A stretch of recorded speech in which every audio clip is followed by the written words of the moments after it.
नमस्कार मित्रों, लोक परलोक चैनल में आप सबका बहुत बहुत स्वागत है।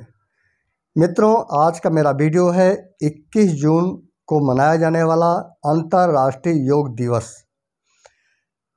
आज मैं आपको इस वीडियो में बताऊंगा कि 21 जून को ही अंतर्राष्ट्रीय योग दिवस क्यों मनाया जाता है, अंतर्राष्ट्रीय योग दिवस कब से मनाया जाने लगा है, इसके अंतर्राष्ट्रीय दिवस मनाने के पीछे उद्देश्य क्या है, मोटिव क्या है, योग के आदि शिक्षक अर्थात प्रथम गुरु कौन थे और वह कैसे बने प्रथम गुरु। तो सारी चीज़ें जो है कि मैं इस वीडियो में आपको संक्षिप्त रूप से बताने जा रहा हूं। आप इसे बिना स्किप किए पूरा ये देखेंगे तो पूरा महत्व को, इसको जानकारी को समझ पाएंगे।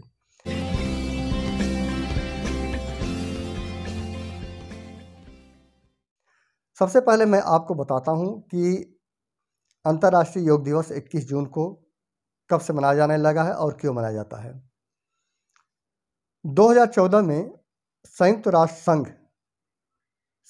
संघ में हमारे देश के प्रधानमंत्री माननीय नरेंद्र मोदी जी अंतर्राष्ट्रीय योग दिवस को मनाने का प्रस्ताव रखा। संयुक्त राष्ट्र संघ में उपस्थित 177 देशों के बीच माननीय नरेंद्र मोदी जी ने योग का महत्व बतलाते हुए बताया कि यह हमारे जीवन के लिए बहुत ही उपयोगी है। योग से हमारे शारीरिक, मानसिक और आध्यात्मिक तीनों का विकास होता है। इसलिए इसे एक अंतर्राष्ट्रीय यदि योग दिवस के रूप में मनाया जाएगा तो सभी देशों में लोगों को, वहाँ के निवासियों को प्रेरणा मिलेगी। इससे उनको 3 रूप से लाभ होंगे: शारीरिक, मानसिक और आध्यात्मिक। उनके इस प्रस्ताव को सभी देशों ने एक मत से स्वीकार किया और तब से एक 21 जून 2015 से 21 जून 2015 से प्रत्येक वर्ष योग दिवस के रूप में मनाया जाने लगा। तो सबसे पहला अंतर्राष्ट्रीय योग दिवस का जो वर्ष था वह है 21 जून 2015। अब ये 21 जून को ही क्यों मनाया जाता है, इस पर विचार कर लेते हैं, इसकी जानकारी आपको देते हैं।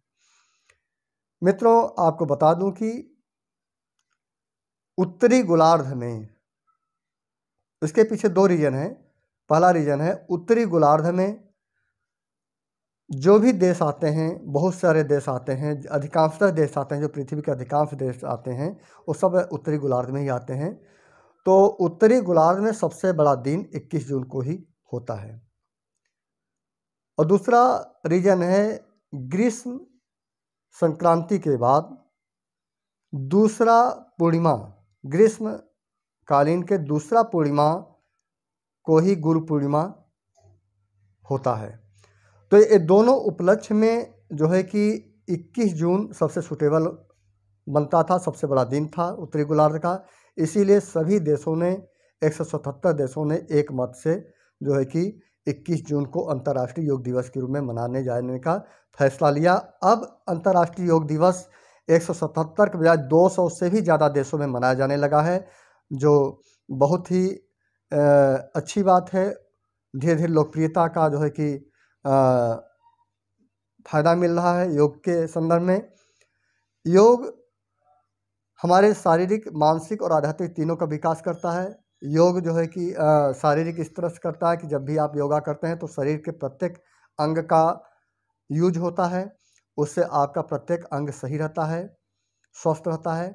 वहीं पर योगा करने से आपका मानसिक विकास होता है, मन में टेंशन जो होता है वो दूर होता है, मन को शांति मिलती है।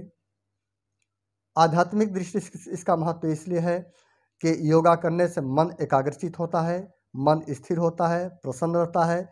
और गीता में या आध्यात्मिक ग्रंथों में लिखा गया है कि अपने आराध्य देव का यदि आप एकाग्रचित और स्थिर मन से ध्यान करेंगे, मेडिटेशन करेंगे, तो आपको अपने आराध्य देव को अपने अंदर होने का एहसास आपको मिलता रहेगा। तो भगवान को प्राप्ति में, ईश्वर को प्राप्ति में, अल्लाह को प्राप्ति में जो भी जिस धर्म से रिलेटेड है, वो अपने आराध्य देव को प्राप्ति में योग का बहुत बड़ा स्थान होता है। तो इस तरह से शारीरिक, मानसिक और आध्यात्मिक तीनों तरह से योग का महत्व है। अब चलिए मैं मित्रों बताता हूँ कि योग के आदि शिक्षक गुरु कौन थे। तो योग के आदि शिक्षक गुरु भगवान शिव शंकर थे। अब वो कैसे बने, इसकी कहानी मैं आपको बता देता हूँ। जब भगवान शिव शंकर, आप सब लोग जानते हैं कि जब ध्यान में बैठते थे, बहुत सी कहानियों, बहुत से धारावाहिकों, बहुत से पिक्चरों में आपने देखा होगा कि आध्यात्मिक ग्रंथों में आपने पढ़ा होगा कि जब भी जो है कि भगवान भोलेनाथ ध्यान में बैठते थे तो कई कई सालों तक, हमारा मनुष्य जीवन तो लगभग मैक्सिमम 100 वर्ष का होता है, लेकिन उस समय जो ऋषि मुनियों का जीवन था 200, 300, 400, 500 साल, तो कई कहा तो यहाँ तक जाता है कि कई युगों तक वो ध्यान में बैठे रह जाते थे। तो मनुष्य जीवन में तो संभव नहीं हम लोगों के लिए, लेकिन उस समय जो ऋषि मुनि थे, तपस्वी थे, देवी देवता थे, उनको जो है कि भगवान भोलेनाथ के इतने लंबे लंबे ध्यान का रहस्य जानने के लिए, को कैसे इतने लंबे समय तक मेडिटेशन में, ध्यान में बैठे रह जाते हैं, इसको जानने के लिए बहुत से ऋषि मुनि, देवी देवता उनके पास गए। लेकिन 2 साल, 4 साल, 10 साल, 20 वर्ष का समय बीतते बीतते वो लोग वापस चले जाते थे। इतना लोग इंतज़ार करना उनके लिए मुश्किल हो जाता था। आज के प्रेजेंट टाइम में यदि आप 10 मिनट, 15 मिनट या ध्यान में बैठ जाते हैं तो आपके पैर दुखने लगेंगे। अब आप सोचिए कि युगों युगों तक भगवान भोलेनाथ कई वर्षों तक कैसे रह जाते थे। तो इसी बात का रहस्य को जानने के लिए बहुत से ऋषि मुनि, देवी देवता उनके पास जाते थे, लेकिन उनका ध्यान टूटता नहीं था, ध्यान से उठते नहीं थे, तो इसलिए वो सब चले आते थे। लेकिन 7 ऋषि जिसे सप्त ऋषि कहा जाता है, 7 ऋषियों ने उनका इंतजार किया, 84 वर्ष तक इंतजार किया। और 84 वर्ष के बाद जो है कि जब भगवान भोलेनाथ का ध्यान टूटा, उन्होंने नेत्र खोले, तो नेत्र खोलने के बाद उन्होंने देखा, अपने दूरदर्शी तृतीय नेत्र, जैसे तीसरी नेत्र से उन्होंने देखा कि बहुत से लोग हमारे ध्यान अवस्था में आए और कितने लोग चले गए। भगवान भोलेनाथ तो अंतर्यामी हैं, वो सभी एक नज़र में सबको देख लिए। तो वो बहुत ही प्रभावित है उन सप्तऋषियों से कि सभी लोग तो चले गए, लेकिन ये 7 ऋषि जो है कि अभी तक ये टिके हुए हैं। इसीलिए भगवान भोलेनाथ ने मेडिटेशन का, ध्यान का रहस्य उन 7 ऋषियों को ही बताया सबसे पहले। इसीलिए उनको, भगवान नाथ को प्रथम योग शिक्षक, आदि शिक्षक के रूप में जाना जाता है, योग के आदि शिक्षक गुरु। तो उन 7 ऋषियों को उन्होंने योग के बारे में प्रथम जानकारी दी। उन 7 ऋषियों ने धीरे धीरे अपने शिष्यों में इसका प्रचार प्रसार किया और धीरे धीरे धार्मिक ग्रंथों में आए, और आज हम लोगों के बीच ये योग के रूप में आज भी विद्यमान है। आज भी बहुत से छोटे बड़े ऋषि मुनि, तपस्वी, योग गुरु इसका प्रचार प्रसार कर रहे हैं।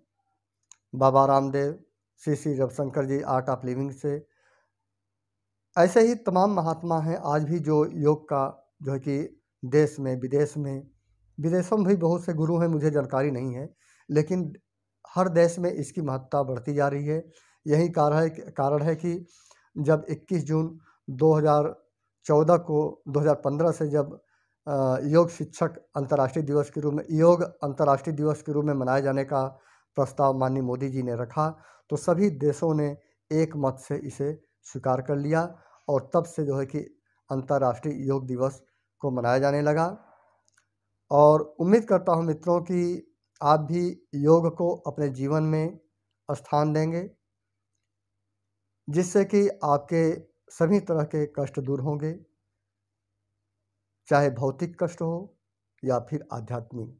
सारी समस्याओं का हल योग है। इसीलिए योग को आप अपने जीवन में ज़रूर उतारें, ज़रूर धारण करें। आपको वीडियो पसंद आया हो तो इसे लाइक और शेयर ज़रूर करें।